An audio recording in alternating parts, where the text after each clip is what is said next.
Hello and welcome to कहिए जनाब। आज हमारे साथ हैं प्रफुल्ल पटेल। चलिए इनसे पता करते हैं कि क्या आम आदमी अभी भी हवा में चलने का सपना रख सकता है, इंडियन एविएशन में क्या हो रहा है और इन्होंने राज ठाकरे की इतनी डिफेंस क्यों की। Welcome to the show. मुझे आप बताइए कि अभी आपने सडनली एनसीपी के मराठी रूट्स डिस्कवर किए और इस तरह से एक तरह से जो लोग कहेंगे कि राज ठाकरे को डिफेंड किया, इसके पीछे असल में क्या था। और एक और सवाल मैं आपसे पूछना चाहती हूँ कि सारे, क्योंकि आप कैबिनेट के सदस्य हैं, महाराष्ट्र के सारे मंत्री जो इस यूपीए कैबिनेट के अंग हैं, उन्होंने वो कैबिनेट मीटिंग क्यों बॉयकॉट की जिसमें ये पूरा मुद्दा उठा। मुझे तो पहले हंसी आती है कि राज ठाकरे को हम लोग एक तरह से मदद कर रहे हैं, ये तो सोचना ही गलत है। हमारी जो लड़ाई उन लोगों से रही है, शिवसेना हो, अब राज ठाकरे उसी का एक अंग है, अलग हो गए हैं। और जहां तक कैबिनेट की बात करते हैं तो कैबिनेट में ऐसा कोई मुद्दा ही नहीं था। दिवाली के दूसरे दिन कैबिनेट की मीटिंग, उसमें कभी भी एजेंडा आइटम में ये इश्यू था ही नहीं। कैबिनेट में अचानक कुछ हमारे साथियों ने ये मुद्दे को उठाया, उसका मतलब ये थोड़ी है कि हम लोग बॉयकॉट कर रहे हैं। लेकिन यहाँ पर मुद्दा क्या आ रहा है कि जिस तरह से बाहर के लोगों को यहाँ महाराष्ट्र में बुलाकर एक प्रकार से वो परीक्षा का जो एक सवाल आया जी, ये अलग अलग केंद्र बनाए जा सकते थे, उसमें कोई सवाल ही नहीं है कि कोई एक ही जगह पर पूरी परीक्षा हो और इतने सारे लोग बाहर से आकर यहाँ परीक्षा दे। तो आप एक तरह से कह रहे हैं कि जो लालू प्रसाद यादव ने किया वो गलत था। नहीं, उनका कोई सवाल नहीं है। रेलवे की जो परीक्षा का एक जो प्रणाली है उसमें शायद, क्योंकि ये बार बार इस तरह से ये घटना इसके पहले भी हो चुकी है, ये एक लॉ एंड ऑर्डर का इशू है, उसमें किसी पे कार्रवाई न कर रहे हो, हम अरेस्ट न कर रहे हो। देखिए ये बात गलत है। राज ठाकरे के ऊपर 88 केस महाराष्ट्र सरकार ने लगाए हैं, उसको 3 केसेस में अरेस्ट किया। कोई ऐसा तो है नहीं कि सरकार ने उसको छोड़ दिया, कोर्ट ने आकर उसको बेल दी है, मुकदमा तो चलेगा। आप मुंबई से खुद बहुत प्यार करते हैं, आप हमेशा से मुंबई में रहे हैं, आपका बहुत बड़ा कनेक्शन है महाराष्ट्र के साथ, और आप सिर्फ एक नेता नहीं हैं, आप एक उद्योगपति भी। महाराष्ट्र का कनेक्शन नहीं, मैं महाराष्ट्र का हूँ। वैसे आप गुजराती हैं। नहीं तो उससे क्या हो गया, कोई आदमी कहीं का भी हो, लेकिन हम 100 साल से महाराष्ट्र में रहते हैं। मेरा सवाल ये है कि जिस मुंबई को आप जानते थे, जिस मुंबई से जिसमें आप पले बढ़े, वो मुंबई का जो आज हाल हो गया है, जहाँ पे आपकी अपनी सरकार है, कांग्रेस की और एनसीपी की, क्या एक तो आप प्रफुल्ल पटेल को बुरा लगता है मुंबई के इस हाल में, और जब वहाँ पे एक पब्लिक एक लड़के को मार डाला जाता है और आपके मंत्री जो क्रिमिनल्स के पीछे नहीं भाग रहे हैं, डांस बार्स बंद करवा रहे हैं, मतलब he thinks bar dancers are bigger threat than terrorism, तब Praful Patel who is also a resident of Mumbai, उनको कैसा लगता है? देखिए, पहली बात तो मैं स्पष्ट करना चाहता हूं कि मुंबई महाराष्ट्र की राजधानी है, लेकिन देश की भी आर्थिक राजधानी है। बिल्कुल। और इसलिए हमें कोई उसमें आपत्ति नहीं होनी चाहिए कि देश से कोई भी व्यक्ति मुंबई में आए, जाए, रहे, अपना व्यवसाय करे, अपना जीवन को आगे बढ़ाए, और इसलिए मुंबई में सबका स्वागत है। जो ये बात और ये वाद विवाद जो इस प्रकार से उठाया जा रहा है, राज ठाकरे के मुद्दे से हम बिल्कुल सहमत नहीं है, राज ठाकरे के तौर तरीके से हम सहमत नहीं है। मराठी अस्मिता का जहां तक सवाल आता है, कोई भी व्यक्ति अगर बाहर से आकर रहना भी चाहेगा तो कोई भाषा सीखना जरूरी नहीं है, साइन बोर्ड लगाना, ये जो मराठी में जो जोर जबरी वाली बात है, मैं उससे भी सहमत नहीं हूँ। मैं तो सिर्फ इतना ही कहता हूँ कि कोई भी व्यक्ति अगर एक राज्य की जो एक परंपरा है, एक जो वहाँ की जो एक अस्मिता है, उसके अगर मुताबिक अगर कोई थोड़ा उसको अनुग्रहण करने की काम करे तो उसमें क्या बुराई है। कोई मुंबई को, देश के लोगों को उससे वंचित रखना है, ऐसा कोई सवाल नहीं। सबसे ज्यादा income tax, corporate tax Mumbai से आता है। अगर जो सारे मल्टीनेशनल्स या कॉर्पोरेट्स जिनका हेडक्वार्टर मुंबई है, बिकॉज ऑफ हिस्टोरिकल रीजंस, वो वहां से चले गए, या जो महाराष्ट्र में मैन्युफैक्चर हो रहा है चीजें, वो देश भर में, मान लीजिए लोगों ने कहा इसको बॉयकॉट कर दो, तो आप एक संघ के मंत्री हैं, आप खुद एक उद्योगपति हैं, आप जानते हैं इसका क्या मायने होगा।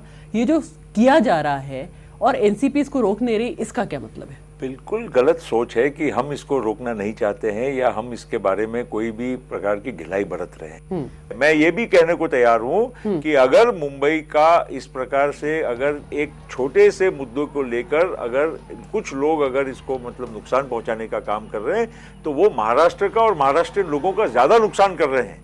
इसलिए इसमें कोई सवाल नहीं है। अगर मुंबई की और महाराष्ट्र की जो आज आर्थिक जो परिस्थिति है, औद्योगिक परिस्थिति है, इसमें अगर धक्का लगेगा तो कल इसमें चोट महाराष्ट्र के लोगों को भी लगने वाली है। और इसलिए राज ठाकरे जैसे लोगों को ज्यादा से ज्यादा हम सख्त कार्रवाई करने के लिए तैयार हैं। इस सेगमेंट का आखिरी सवाल मुझे बताइए, जो लोग कहते हैं, जानकार कहते हैं, बार बार ये एक तरह से इल्जाम लग रहा है कि कांग्रेस पार्टी ने डेलिबरेटली, विलासराव देशमुख ने डेलिबरेटली शिवसेना को एक तरह से हाथी देने के लिए राज ठाकरे को एक काउंटर यूज किया है। इससे आप कितने सहमत हैं? देखिए, मैं तो इस बात को नहीं मानता हूं। मैंने पहले ही कहा कि हास्यास्पद लगता है मुझे कि आप नहीं, कांग्रेस पार्टी नहीं, कांग्रेस पार्टी या एनसीपी, आखिर हम सरकार में मिलजुल कर काम कर रहे हैं। और जहां तक कांग्रेस के मुख्यमंत्री का सवाल है या हमारे उप मुख्यमंत्री का सवाल है, दोनों की सोच राज ठाकरे या इस प्रकार के तत्वों को मुकाबला करने का आप कैसे भूलते हैं। आखिर कांग्रेस हो या एनसीपी हो, हमारी लड़ाई किससे है? शिवसेना के साथ है, बीजेपी के साथ है महाराष्ट्र में। और बल्कि मुझे तो आश्चर्य लगता है कि आज बीजेपी जैसी पार्टी जो अपने आप को पूरे राष्ट्रीय एक दर्जे की पार्टी अपने आप को मानती है, वो एक शब्द भी नहीं बोलने के लिए तैयार है कि इस प्रकार की गलत बातें हो रही है। बल्कि मैं आपको ये कहना चाहता हूं कि बीजेपी के लोग और राज ठाकरे की काफी अंदर सी बातें चल रही हैं। बिल्कुल, वो लोग एक दूसरे को मदद करने की बात कर रहे हैं। वो भी चाहते हैं कि शिवसेना को हम बाजू में करें, ये बीजेपी के लोग सोचते हैं। चलिए, अभी समय एक छोटे से ब्रेक का। ब्रेक के बाद अभी आते हैं और अब सिविल एविएशन की बात करते हैं। Please don't go away. सड़क साहब, क्रिटिक नहीं हूं कि मैं कुछ भी चीज पे कोई जवाब दे दूं। कोई राज ठाकरे जैसा कोई उल्टा सीधा बयान देना कोई मैं मंत्री के नाते तो नहीं दे सकता ना।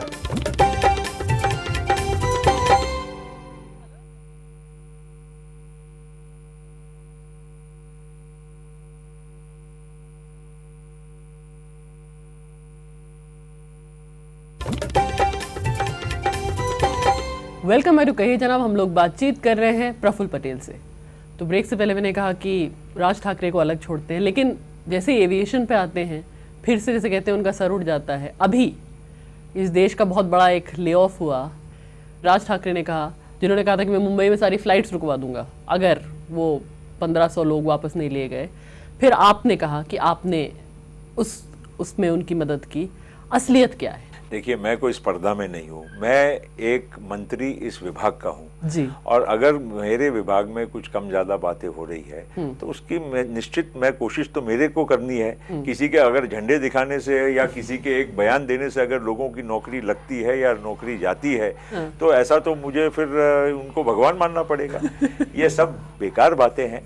और मैं इतना ही कहूँगा, नरेश गोयल का बयान मुझे नहीं मालूम। मुझे इतना मालूम है कि मैंने उनको हिदायत दी कि ये गलत हो रहा है और सरकार से कल अगर आप अपेक्षा रखेंगे कि कोई मदद चाहिए कि कुछ इस सेक्टर की जो समस्या है, कोई एयरलाइन अकेली की समस्या नहीं है, तो उसके लिए इस तरह की कोई भी वारदात होगी तो सरकार कल मजबूर हो जाएगी। सरकार भी कहेगी कि आपको जो करना है आप कर रहे हैं, फिर हम क्यों आपको मदद करें। जहां एविएशन का सवाल है, ये हमारी जिम्मेदारी है कि इस सेक्टर को जो एक वर्ष भर से संकट आया है, विश्व का संकट है, बहुत बड़ा, बिकॉज एटीएफ के दाम बढ़ गए हैं। पूरे वर्ल्ड की एयरलाइंस, अमेरिका में 26 एयरलाइन बंद हो गई। मैं यहाँ पे आपको टोकती हूँ। एटीएफ हमेशा से, मतलब हमारे जिसे कहते हैं एक फैक्टर, हमारा 40% एटीएफ हमेशा फैक्टर रहा है। और पहले इंडियन एयरलाइंस और एयर इंडिया को हेजिंग भी अलाउड नहीं था, जो प्राइवेट एयरलाइंस करते हैं। तो अब जो ये संकट है, वो इतना बड़ा संकट ऐसे हुआ कैसे? देखिए, बात ऐसी है कि वर्ल्ड में जिस तरह से तेजी ऑयल प्राइसेस में आई तो इसका रिफ्लेक्शन, अब तो प्राइसेस कम हो गए। नहीं, अभी कम हुए ना। तो एक जो पिछले साल भर का जो एक सिलसिला चला और जिस तरह से एक 40-50 डॉलर के आसपास से जो तेल के दाम थे $140, $45 तक गए, तो उस पीरियड में जो एक, मैं समझता हूं कि साल भर में जो एडिशनल बर्डन आ गया एयरलाइंस पे, करीब 10,000 करोड़ का था। और ऐसा नहीं है कि 10,000 करोड़ का बर्डन आया तो उन्होंने किराए नहीं बढ़ाए। किराए बीच बीच में बढ़ाए, लेकिन पूरी मात्रा में नहीं बढ़ा पाए। और जैसे किराए बढ़े, यात्रियों की संख्या घट गई।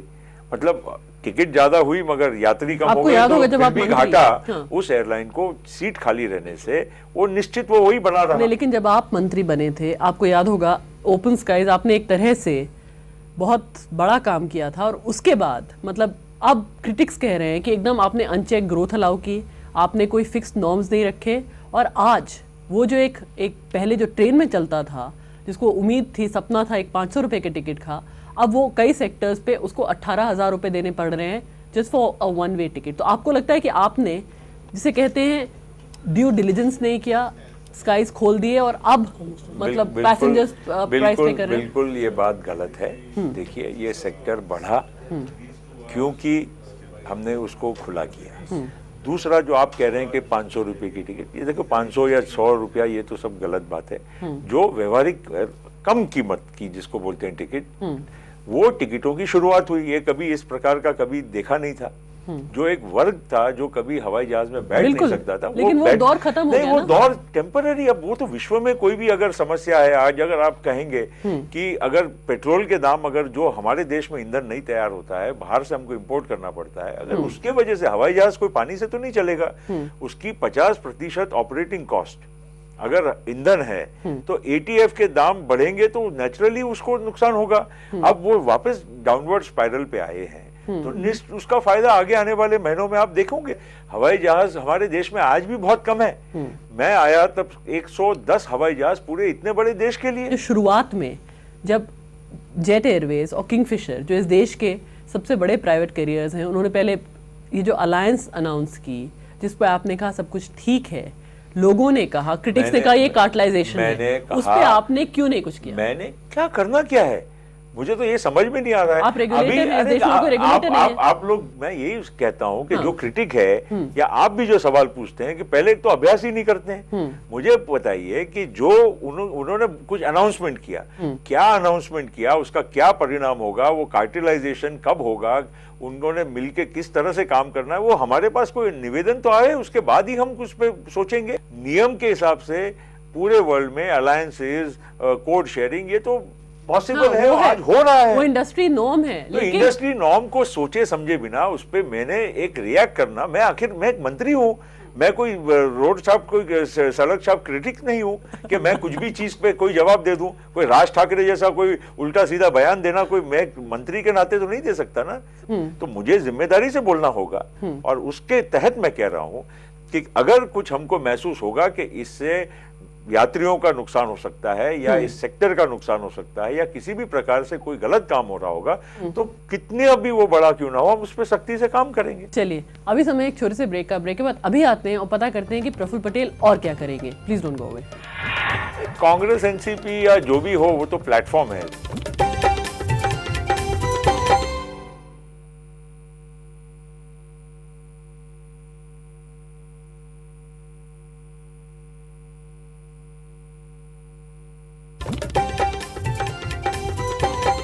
वेलकम बैक टू कहिए जनाब। हम लोग बातचीत कर रहे हैं खास जनाब प्रफुल्ल पटेल से। आप और शरद पवार बहुत ज़्यादा क्लोज हैं। जब ये सब हो रहा था एविएशन में, जब आपने शुरू में ओपन अप किया और जब आपको बहुत बहुत तालियां मिली, सबने कहा कि ये लेफ्ट के बावजूद आपने इंडियन स्काइज को ओपन अप करके बहुत बड़ा काम किया है।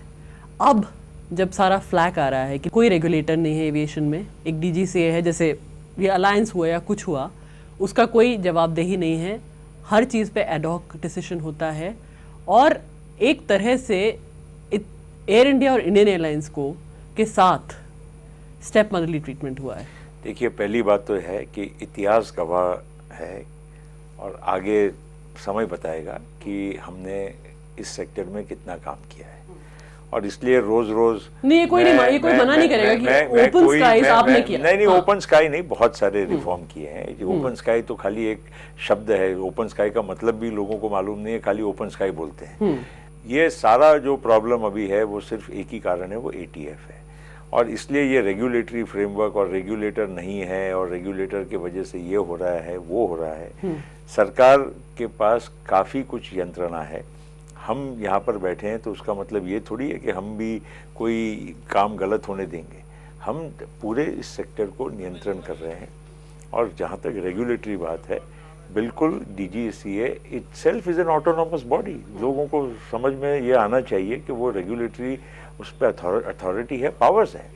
इसके अलावा बहुत सारे सिस्टमिक चेंजेस कर रहे हैं। अभी एयरपोर्ट्स प्राइवेटाइज हो रहे हैं, तो एयरपोर्ट इकोनॉमिक रेगुलेटरी अथॉरिटी बन गई, उसका पार्लियामेंट ने बिल पास कर लिया है, अभी 8-15 दिन महीने में वो भी तैयार होने की प्रक्रिया। जब ये हो जाएगा तो एयरपोर्ट अथॉरिटी ऑफ इंडिया क्या होगा, जिसको लोग एयरपोर्ट कहते हैं authority of India is not regulator, और airport authority are two different things. Airport authority is an airport operator and owner. क्योंकि लोग कहते हैं कि कई इल्स जो हैं आजकल, कई परेशानियां हैं, वो एयरपोर्ट अथॉरिटी ऑफ इंडिया की वजह से। नहीं, ये सब देखिए, ये सब मैं बोल रहा हूँ ना कि जिसको आधा ज्ञान होता है वो बहुत डेंजरस होता है, और जो लोग बिना सोचे समझे, बिना जाने कोई भी इल्जाम लगाना, ये तो खैर हमारे देश में फैशनेबल है, इसलिए मुझे कोई उसमें कोई बुरा लगने का कारण नहीं है। हाँ।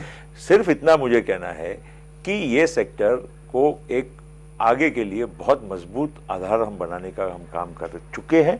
ये सेक्टर में और हजारों नए हवाई जहाज आएंगे, इसके वजह से नए पेरिफेरल बिजनेसेस शुरू होंगे, तो ये फाउंडेशन बनाने का काम हमने अच्छा, किया। एयर इंडिया और इंडियन एयरलाइंस की बात करते हैं आपने। हाँ, मैं उसका भी स्पष्टीकरण करता हूँ कि एयर इंडिया और इंडियन एयरलाइंस पिछली सरकार ने तो प्राइवेटाइज करने का फैसला कर चुके थे, टेंडर बुला लिए थे, वो तो अंत में कुछ वो निवेदा जिसकी थी वो भाग गए थे टाटा सिंगापुर, वरना तो बिक गए थे। आने के बाद इसको 40,000 करोड़ के हवाई जहाज हमने लेकर दिए हैं एयर इंडिया और इंडियन एयरलाइंस को। एक इंपॉर्टेंट डिसीजन था। एयर इंडिया और इंडियन एयरलाइंस को 1 रुपया भी सरकार देती नहीं है। लोगों को ये गलत फहमी है कि एयर इंडिया को सरकार पैसा देती और यहाँ पर पैसा उड़ाया जाता है। 150 करोड़ रुपया कई जमानों के पहले एयर इंडिया को दिया गया था, वही आज उसकी इक्विटी है, और सरकार को आज से मतलब हजारों करोड़ रुपया वापस भी मिल चुका है। आज जो भी वो पैदा अपना मतलब तैयार करते हैं, इनकम करते हैं, उसी पे वो अपना खर्च चला रहे हैं। अच्छा, मुझे एक चीज़ बताइए, बहुत कम समय है कि 4 साल पहले आपने ये मंत्रिमंडल संभाला, उसके बाद प्राइम मिनिस्टर ने आपका इंडिपेंडेंट चार्ज था, now you been upgraded to cabinet rank. आपको उम्मीद थी, are you really hurt at the amount of controversies that you have attracted? What controversies? I have not understood what controversies. I have when All the you do, criticism ये आप जब कह रहे हैं when you बार-बार। do work only people will talk ना। अगर काम ही नहीं करोगे तो बहुत अच्छा है, सुखद अपना जीवन है, 5 साल अपने सरकार में रहो, मंत्री रहो, खुश रहो और घर जाओ। नहीं, मुझे काम करना है, मैं यहाँ पर अपना समय गंवाने के लिए नहीं आया हूँ। अगला इलेक्शन आने ही वाला है, आप मुझे पता है फिर से गोंदिया से कंटेस्ट करेंगे, लेकिन आप अपने आप को, and give me a really candid answer, आगे जाके इंडियन पॉलिटिक्स में कहाँ देखते हैं? Are we gonna see you in Gujarat politics, और या आप हमेशा महाराष्ट्र पॉलिटिक्स में रहेंगे? मैं महाराष्ट्र का प्रतिनिधि हूँ, आप कैसे ऐसा बोल सकते हैं? और जहाँ तक मैं देश के पॉलिटिक्स में, हर आदमी कोई आगे बढ़ने के लिए ही राजनीति में प्रवेश करता है। हाँ, कोई कहाँ? घर में आप कहाँ? वो तो जो किस्मत में होगा और जो हमारे लोगों के मतलब साथ के वजह से जो मिलेगा, जरूर हम उसके लिए मेहनत करेंगे। और क्या हम आपको कभी वापस कांग्रेस में देखेंगे? कांग्रेस, एनसीपी या जो भी हो, वो तो प्लेटफॉर्म है, सवाल है, जैसे मैंने कहा। अब जवाब दीजिए। मुझे नहीं, मैं एनसीपी में खुश हूँ। मैं यहाँ पर हमारे नेता शरद पवार जी के साथ बहुत अच्छे से, आपने कहा कि मेरे रिश्ते तो हैं और क्यों नहीं है, क्योंकि आखिर I respect the man and I am very happy working here. चलिए, प्रफुल्ल पटेल कह रहे हैं कि अभी वो बहुत खुश हैं जहाँ पे हैं, आगे जाके प्रफुल्ल पटेल कहाँ होंगे तो हम लोग सब देखेंगे। Thank you so much for watching, will see you. ये पूरा इंटरव्यू आप znews.com पे भी देख सकते हैं। Thank you so much.